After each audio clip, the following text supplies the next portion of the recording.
Ob-havo ma'lumoti. Dam olish kunlari qanday ob-havo bo'lishi aytildi. Assalomu alaykum qadrli tomoshabin, kanalimizga xush kelibsiz. Kanalimizga yangi bo'lsangiz, videomiz keng tarqalishi uchun video ostida like tugmasini bosishni hamda obuna bo'lishni unutmang.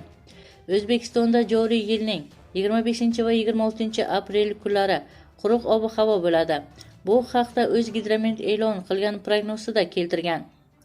Unga ko'ra dam olish kunlari respublika hududi bo'yicha asosan yog'ingarchiliksiz ob-havo bo'lishi kutilmoqda. Faqat 25 aprel shanba kuni Qoraqalpog'iston Respublikasi shimolida va Farg'ona vodiysida ba'zi joylarda, shuningdek 26 aprel yakshanba kuni Toshkent viloyatida ayrim joylarda biroz qisqa muddatli yomg'ir yog'ishi momaqaldiroq bo'lishi mumkin. Shanba kuni kunduzi havo 28-31 darajagacha, shimolda, janubda va cho'l hududlarda 32-35 darajagacha isiydi. Shanba kuni esa ko'pchilik viloyatlar bo'yicha havo harorati ushbu darajalar atrofida bo'ladi. Faqat Qoraqalpog'iston Respublikasi va Xorazm viloyatida kunduzgi harorat 20-23 darajagacha pasayadi.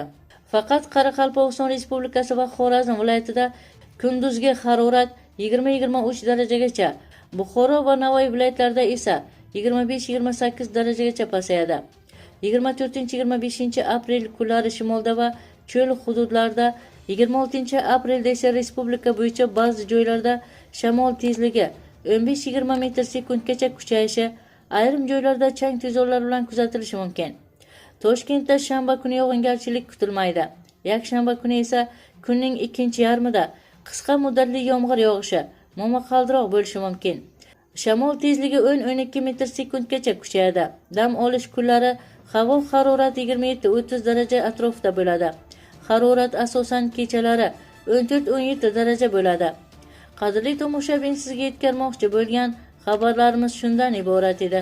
Shu va shu kabi xabarlarni o'tkazib yubormaslik uchun video ostida like tugmasini bosishni hamda obuna bo'lishni unutmang.